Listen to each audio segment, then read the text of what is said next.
The river ran through an open field, constrained only by the dirt of its banks. It meandered its way through the grassy plain, carrying fish and detritus towards the inevitable nowhere. Where the river began was entirely unknown. There was no one around to know much of anything. The end of the river, however, was known by all of the native wildlife. Two field mice watched as water tumbled over the edge of the cliff far into the unknown. They weren't looking at anything in particular, but rather they were looking for anything at all. They found nothing. They saw only an expanse of endless fog. The sky above was blue, but all else in that direction was a misty gray. The land suddenly dropped off and left nothing to replace it but air and endless fog. They might have been introspective if they were humans rather than mice. The day had a melancholic calm that seemed tailor-made for deep thought and wonder. The mice didn't know that. They were mice. But they sat there nonetheless, gazing into the abyss in front of them. A hawk flew overhead and they scurried back into the safety of the tall grass. They needn't have bothered. The hawk thought it had seen a speck in the distance and flew out to investigate. It confidently flew out over the edge of the cliff, over nothing. The mice returned to their station as they watched it disappear into the infinite distance. The only sounds that could be heard were the flowing of water and the rustle of grass in the wind. All was calm, most was still. Nothing cared about the edge of the world in front of them, not really. Nothing could care about such an abstraction. A few million years passed and things were different. The river still meandered, though its course had changed. It curved and wandered much more than before. At some point in the long centuries, it had decided, as much as a river can decide anything, that it needed to see more of the world. It had been rushing over the edge too quickly. It needed to slow down and enjoy the journey. The edge of the world itself hadn't changed at all. The mist was still gray and still took up much of the view. Looking up, the sky was still blue. Looking down, the mist was still gray.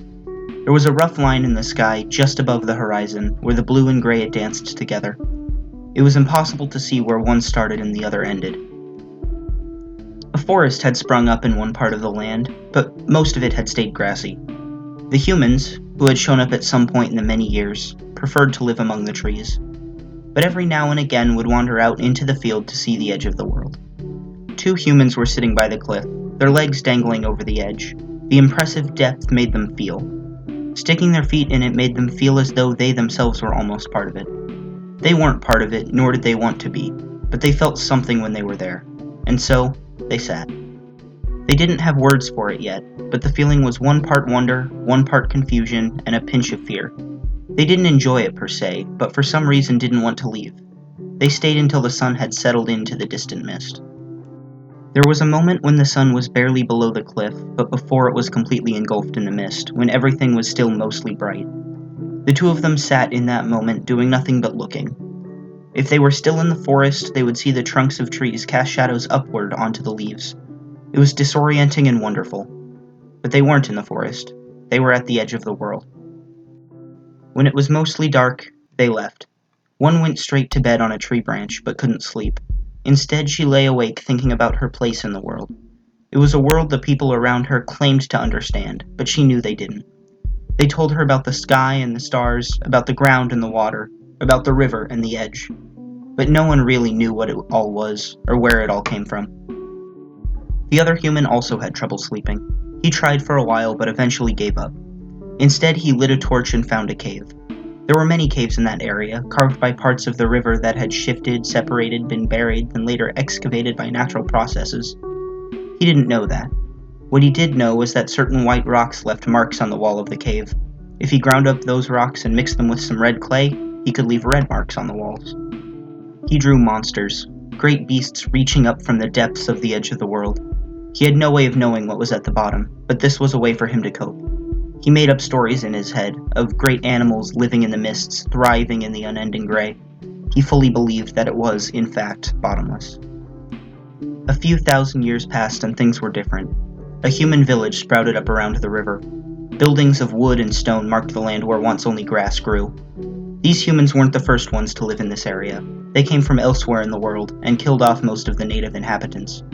The river carried their bodies over the edge, oblivious to the red hue in its water. The river still wound through the landscape, although now its banks were more stone than dirt. Bridges crossed it in several places so people could make their way across without getting their delicate feet wet. The first water wheel was being installed as a means of grinding grains. Large swaths of grassland had been burned and turned into farmland. The humans grew grains for bread, corn for animal food, and whatever else they desired. The animals themselves were well fed and happy until they were killed for their meat and hides. One human sat on the edge of a stone bridge, looking out down the river at the unchanged expanse that was the edge of the world. He was thinking about how far they had come as a township. They had made so much progress. But it was a shame, he thought, that with all the progress, they still didn't know what was at the bottom of the cliff. The river couldn't just run into an infinite nothing, could it? He set out to change that. Over the next year, he rallied the town. They worked and designed and built and innovated until they had something they thought would work: a large wooden crane. The plan was to tie someone to one end with a rope and carefully lower them until they hit the bottom. Then they would pull the person back up. Everyone loved the idea, but no one wanted to go over the edge. Soon enough, the day arrived. The crane had been tested extensively with large rocks and various harnesses, but testing only got them so far. They had to do the real thing. They pulled straws to decide who would be thrown over. The baker, a determined young woman, would be the volunteer. Everyone let out a sigh of relief when they realized they wouldn't have to go over, then another when the crane supported the young woman's weight. They lowered her down until they couldn't see her anymore, then farther still.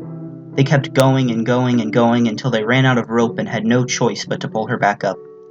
A team of workers turned a large crank that hoisted the baker back up the edge of the world. It was a lot of work, but they got her back. She was half frozen and unable to speak, but they got her back.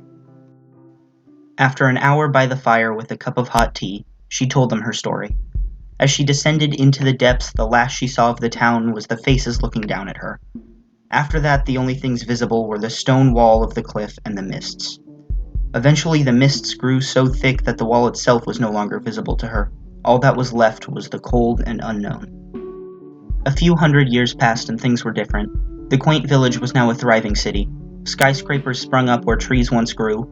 Houses covered what was once fields, and the farmland was pushed away into the far distance, hardly a thought spared for it by most of the inhabitants. The river was now lined with concrete and filled with pollution and trash. Few fish still swam in its waters. It was a river scenic only in photographs. Most of the people didn't really see it. They knew it was there, but it was just part of the background of everyday life. They saw the edge in much the same way. Everyone knew about the abyss on the edge of town, but the average citizen only thought about it every now and again. Humans had learned so much in the last 100 years that it was easy to ignore the things they still didn't know. The world had been mapped by hand and by satellite. A spherical world having a bottomless pit was just one of those things, you know? Like gravity or black holes, that may not be fully understood yet, but they would know at some point, so why think about it now? Many scientific expeditions had been mounted to investigate the pit. They had discovered it was actually a canyon far wider than it was long. They had built cities on both sides, commercial flights crossing it several times a day. They had discovered what kind of rock the walls were made of, the chemical composition of the mists, and how a river running into nowhere could fit into the water cycle. But they still couldn't reach the bottom. Everyday life continued as always without the knowledge of what was at the bottom of the pit.